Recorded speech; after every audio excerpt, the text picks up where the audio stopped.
Olá, mais uma vez nós estamos entrando na tua casa, com a tua permissão, com o programa Palavra de Fé.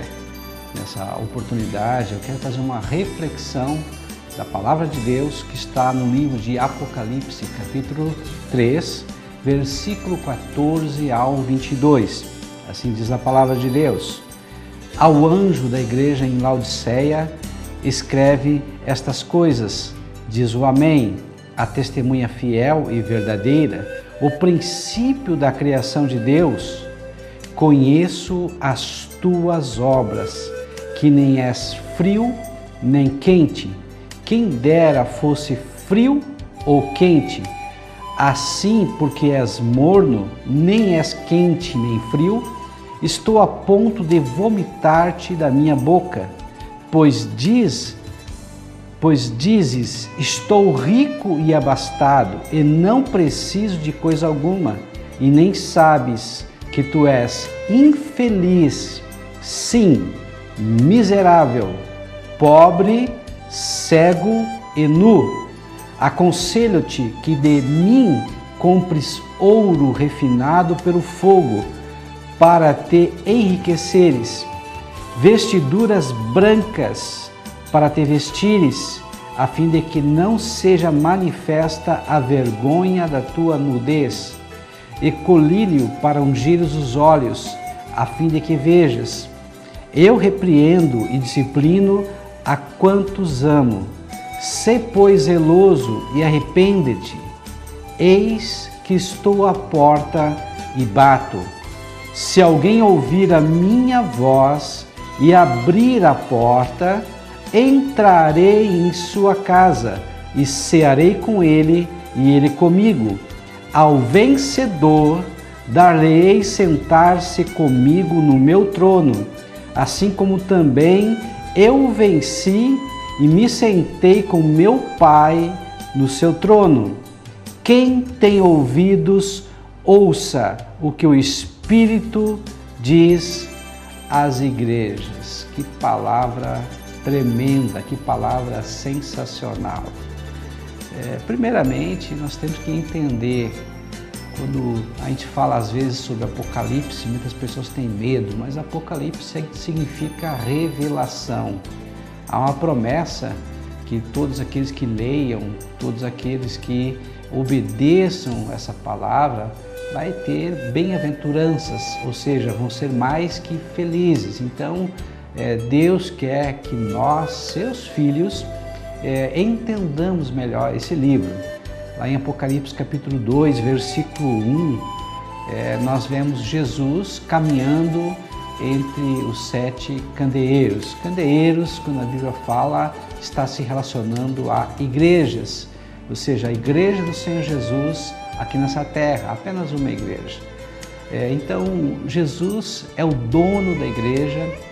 Jesus, ele caminha por entre as igrejas. Jesus, ele sabe todas as coisas, nada passa despercebido ou desapercebido perante aquele que é onisciente, ou seja, sabe todas as coisas e é presciente, sabe todas as coisas ainda antecipadamente, ou seja, antes que aconteça, Deus sabe que vai acontecer. Então, ele é o dono da igreja. Na verdade, o que Jesus está dizendo? Olha, eu estou observando, estou vendo como a minha igreja está se comportando. Eu estou vendo o sofrimento da minha igreja. Era um momento muito complicado, era um momento difícil. Quando João escreveu o livro de Apocalipse, ele estava numa colônia penal chamada Patmos. Ou seja, estava sofrendo perseguição, ele estava lá por amor ao Evangelho, por amor às boas novas, por amor a Cristo, e ele estava sendo injustiçado. Lá, nessa colônia penal, nessa ilha de Patmos, próximo à Ásia Menor, no mar Egeu, o Senhor se revelou para João. João foi levado em espírito até o lugar da habitação do Altíssimo, o terceiro céu. E lá o próprio Jesus aparece para João. Só que agora não é mais um Jesus sofredor, não é mais um Jesus que foi pregado na cruz, mas é um Jesus glorificado. Deus Todo-Poderoso, o Deus Onipotente, e a palavra de Deus nos diz aqui em Apocalipse como ele aparece. Os seus cabelos eram como lã de mais pura lã, brancos como a neve. Os seus olhos como dois fachos incandescentes de luzes. Da sua boca saía uma espada de 2 gumes, ou seja, saía a justiça. As suas palavras eram como barulho de muitas águas. Na sua cintura um cinto de ouro, os seus pés como latão reluzente, e na sua coxa, a palavra de Deus diz, estava escrito Rei dos Reis e Senhor dos Senhores. Sobre a sua cabeça vários diademas, ou seja, era uma visão estonteante, era uma visão que realmente mostrava e definia todo o brilho, todo o fulgor, toda a glória do Senhor Jesus. Então, quando João, teve essa visão, ele caiu como morto. E a Bíblia diz que Jesus chegou e o tocou. Primeiramente, nós temos que entender quem era João. João era um dos discípulos de Jesus. João era um daqueles 3 mais íntimos de Jesus. Era Pedro, Tiago, o irmão de João, e o próprio João. João era o mais íntimo de todos, ou seja, na ceia encostou a sua cabeça no peito de Jesus. João foi o único discípulo que não abandonou o mestre, inclusive na crucificação. Ficaram apenas as mulheres, inclusive a mãe de Jesus, Maria, e também João. Então João era uma pessoa realmente muito íntima e tinha um amor muito grande por Jesus. O que nós podemos compreender e entender aqui agora? Jesus está fazendo um diagnóstico das 7 igrejas da Ásia, ou seja, da igreja de Éfeso, Esmirna, Pérgamo, Tiatira, Sardes, Filadélfia e Laodiceia. Ele está fazendo um diagnóstico. Por que um diagnóstico? É muito interessante. Muitas vezes nós temos uma imagem de nós mesmos, isso se chama imaginação, nós imaginamos ser de tal forma. As pessoas têm uma imagem que elas fazem de nós mesmos, isso se chama reputação. Mas o que Deus, no caso Jesus, aqui está fazendo é um diagnóstico, porque Ele sabe quem realmente nós somos. Muitas vezes aquilo que nós imaginamos ser não condiz com a realidade, muitas vezes aquilo que as pessoas pensam que nós somos não condiz com a realidade, mas Deus sabe efetivamente quem nós somos. Então isso é um diagnóstico. Jesus está falando sobre uma igreja agora específica, em Apocalipse 3, 14 a 22, a igreja de Laodiceia. Interessante, ele não faz nenhum elogio para essa igreja. Para outras igrejas, ele faz censuras, faz elogios e faz promessas. Para essa igreja, que é uma igreja rica, era situada na Ásia Menor, no Vale do Rio Lico, é a cidade mais rica da Frígia, uma região aqui da Ásia Menor. Ele não faz nenhum elogio, ele faz somente censuras e faz promessas. Por que então da importância de nós entendermos essa carta, entendermos essa parte dessa carta, que é a carta destinada à igreja de Laodiceia? Laodiceia representa hoje a igreja moderna.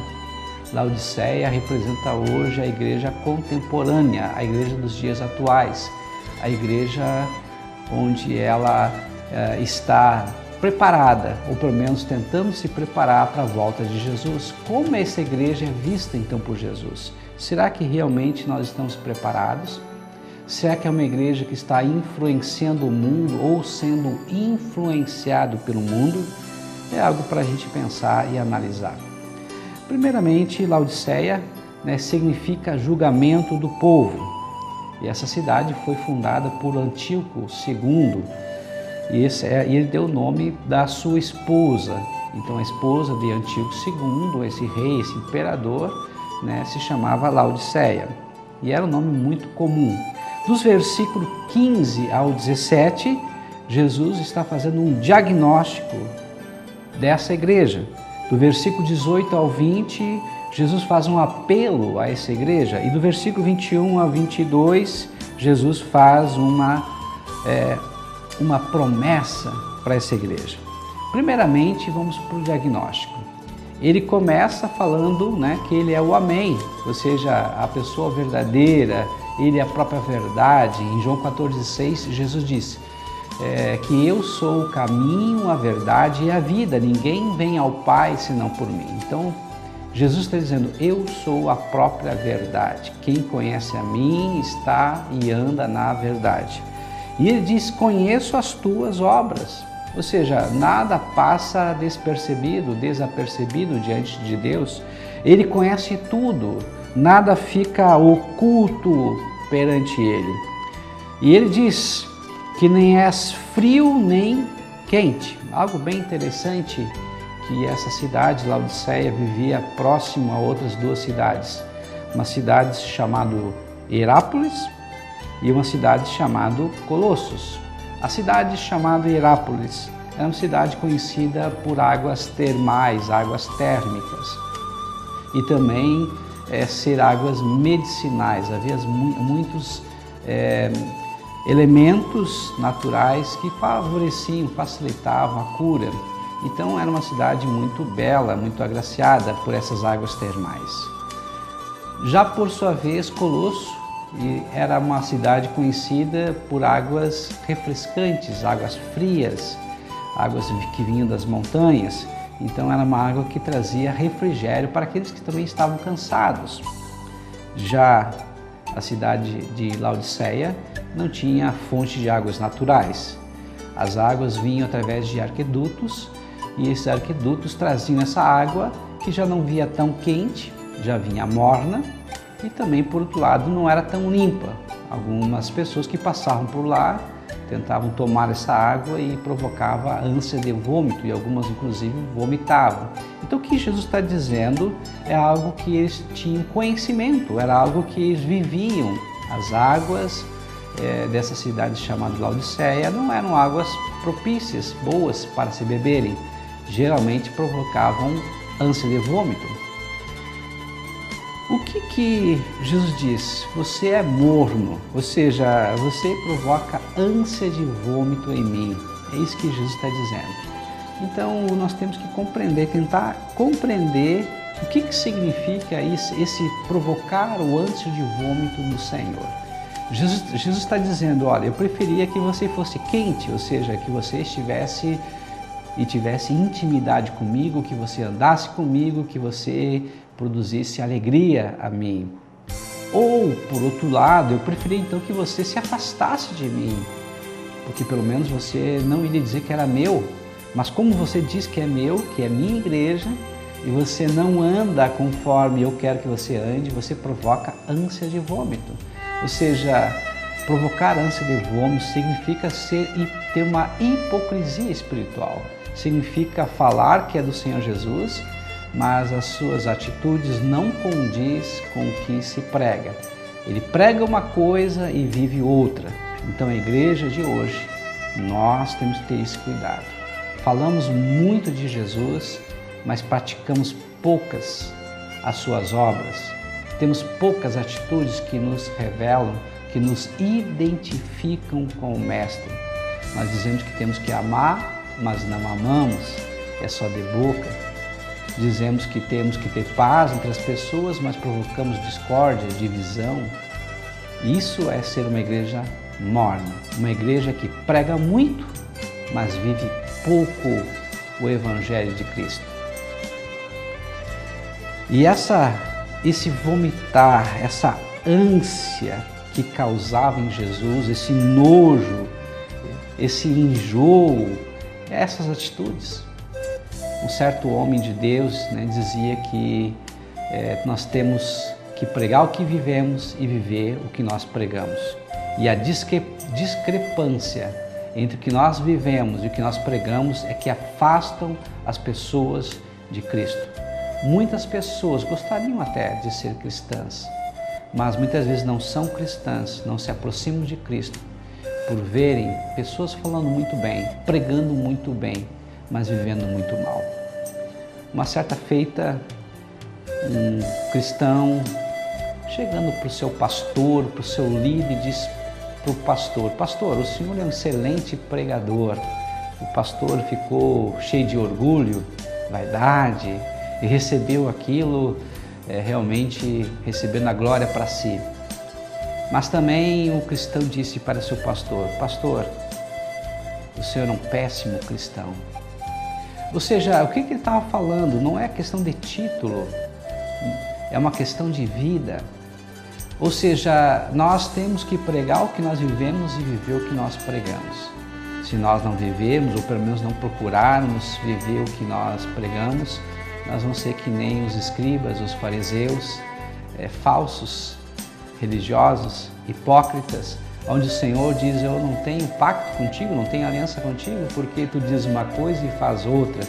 Isso traz nojo, isso traz ânsia de vômito para o Senhor. Essa igreja de Laodiceia era uma igreja que tinha uma imagem distorcida dela própria. Ela se imaginava rica, abastada, não precisa de nada, não precisa de coisa alguma. Que coisa, né? Às vezes nós mesmos temos esse sentimento de independência, esse sentimento de autossuficiência e achamos que não precisamos de mais nada. Fazemos uma imagem distorcida de nós mesmos. Aí chega Jesus com o seu diagnóstico e diz para essa igreja: olha, você é infeliz, ou seja, você pensa que é feliz, mas na verdade você é infeliz.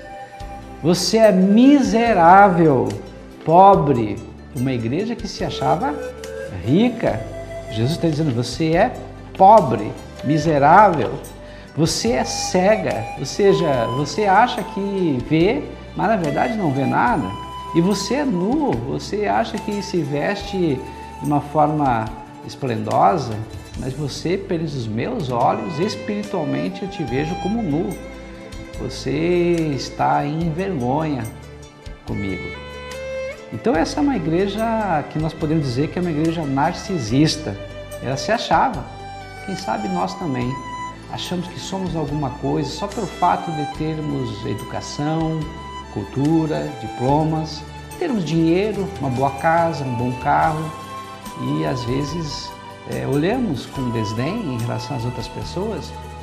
Isso chateia, isso enfurece, isso cria nojo, isso cria uma ânsia de vômito de Deus para com aquelas pessoas que agem dessa forma. Assim como Jesus dizia e disse para essa igreja: eu tenho nojo de você, essas tuas atitudes me provocam ânsia de vômito, assim também hoje. Jesus diz para qualquer um, pode ser até eu, não importa quem seja, se eu agir, se nós agirmos dessa forma, essa forma vai provocar ânsia de vômito perante Deus. Uma coisa muito interessante que essa igreja talvez fosse uma igreja que, se fosse hoje, muitos queriam congregar nela, muitos queriam participar, ser membros dessa igreja. Por quê? Era uma igreja que não foi condenada por ser infiel à doutrina, pelo contrário, era uma igreja fiel à sã doutrina. Era uma igreja que tinha ética, tinha moral. Era uma igreja próspera, rica, e era uma igreja que vivia em paz. Não havia perseguição, não havia divisão. Mas qual foi então o pecado dessa igreja, né? O pecado dessa igreja foi deixar Jesus de fora. O pecado dessa igreja foi abandonar o primeiro amor, ou seja, não ter tempo para Jesus, se envolver com a religião e deixar o dono dessa igreja de fora da sua casa, da sua vida. Sabe que às vezes tem pessoas que têm até maridos, mas elas se sentem abandonadas, elas se sentem deixadas para trás. Elas dizem que são viúvas de maridos vivos, ou seja, o marido está lá, mas ele não está presente. Assim também acontece, porque a igreja do Senhor Jesus é comparada com a noiva de Cristo. E a noiva de Cristo precisa ter comunhão, precisa ter convívio com Cristo. Então Jesus está dizendo, olha, eu não te conheço, você está longe de mim, você não me permite entrar na tua casa e ter comunhão, ter intimidade contigo. Essa carta, na verdade, é uma carta de alguém apaixonado. É uma carta de alguém que está dizendo, eu quero estar mais perto de você. É Jesus falando para a sua igreja. O que viu Jesus então nessa igreja que fez tanto ele sofrer? Foi a falta do fervor espiritual. Não foi heresia, não foi escândalo, não foi pobreza, não foi perseguição. O que seria então essa falta de fervor espiritual? É a falta do brilho nos olhos, é a falta de entusiasmo, é a falta de choro pelo pecado, é a falta do arrependimento, do quebrantamento genuíno. É a falta de oração, é a falta de jejum, é a falta de poder, é a falta de avivamento, é a falta de busca, sede e fome de Deus. Talvez você que esteja me assistindo não compreenda muito isso. Eu quero dizer para você que se você tiver essa sede, se você tiver essa fome, Deus está buscando você. E Ele quer ser encontrado. Ele deseja ser encontrado. Desde que você queira muito ter esse encontro com Jesus. Hoje nós reparamos que a igreja ela está rumo ao secularismo. O que significa a igreja estar rumo ao secularismo? Significa que a igreja ela está se perdendo no seu padrão, nos seus valores, ela está se perdendo nos seus princípios. A igreja não está fazendo a diferença, a igreja não está influenciando, mas pelo contrário, ela está sendo influenciada pelo mundo.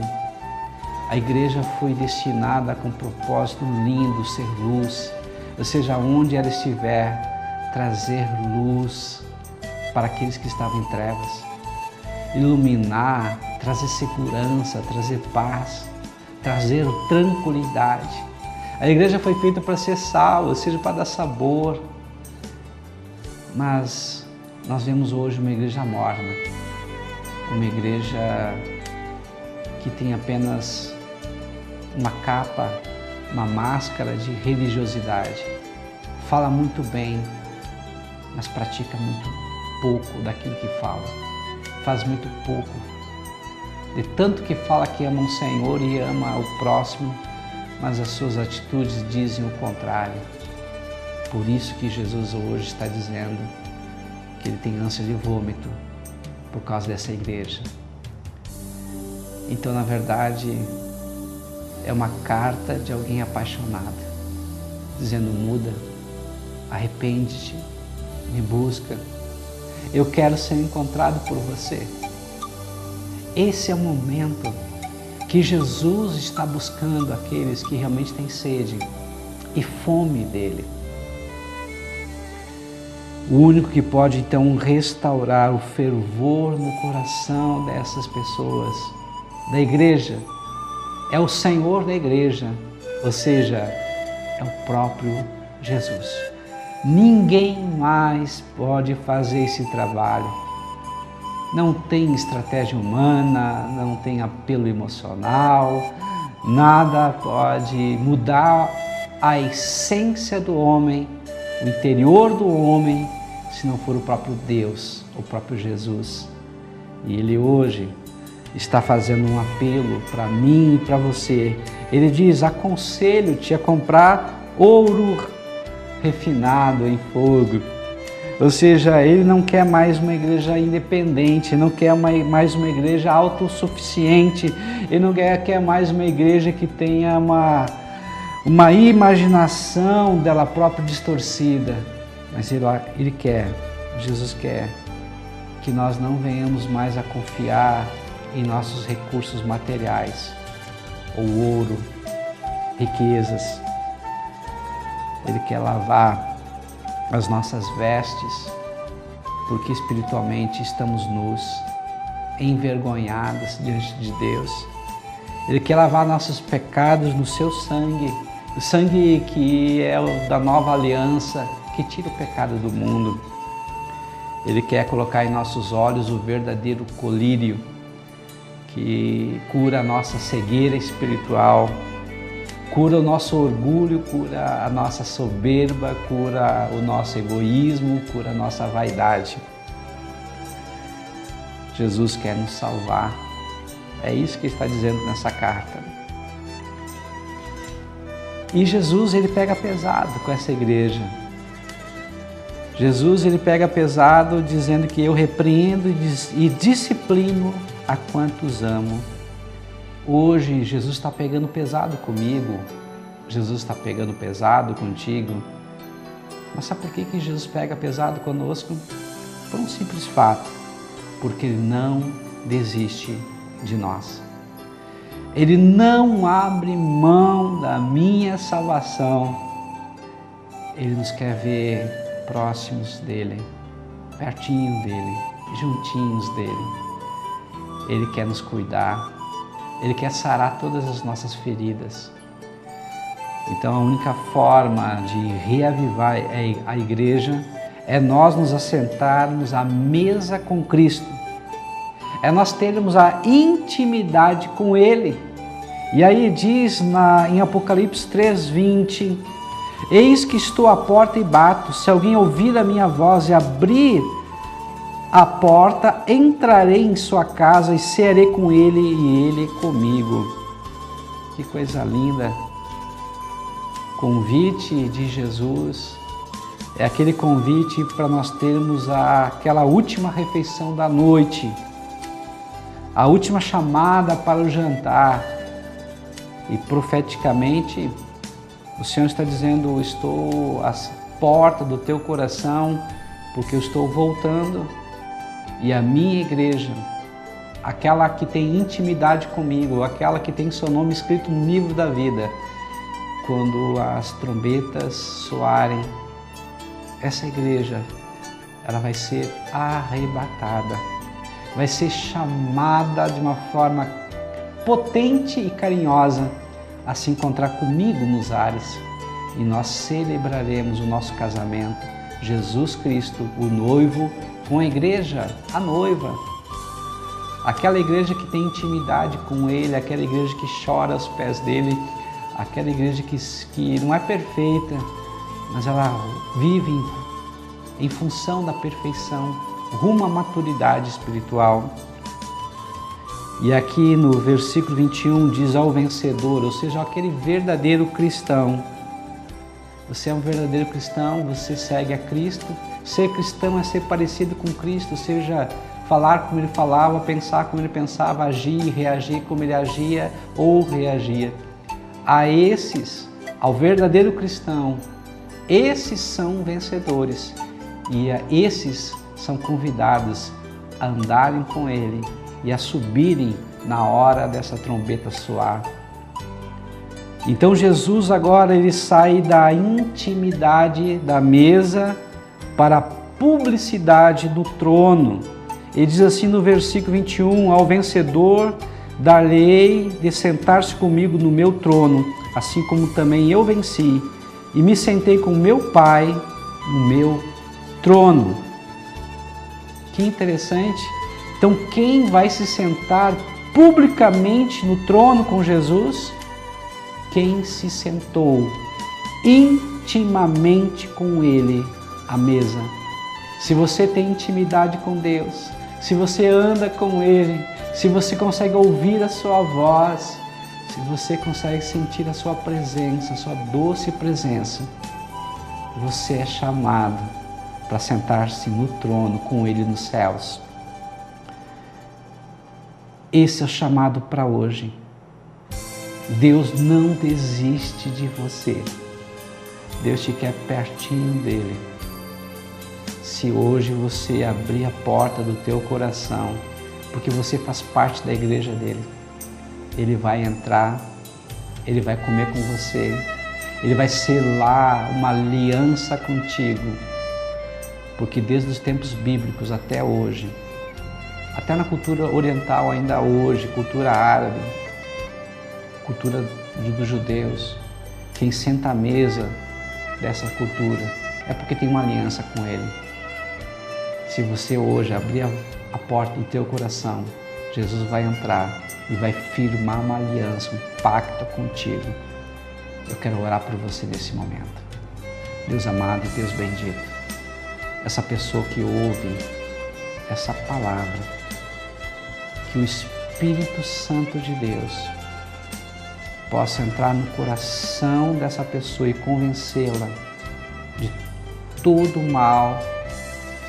E talvez até essa pessoa seja religiosa, pertence à igreja do Senhor, mas no momento ela está se comportando conforme essa igreja de Laodiceia, morna, religiosa, que ela venha se reavivar com o teu fogo, com a tua presença, e que tu possa escrever esse nome, essa pessoa, no livro da vida, e que ela venha ter uma aliança contigo e a certeza da salvação, em nome de Jesus. Amém e amém.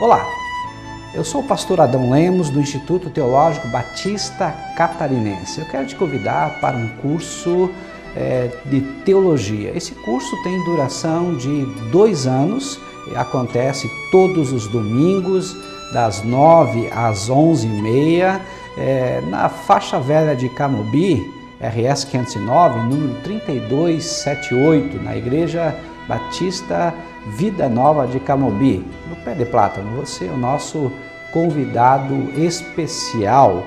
Participe!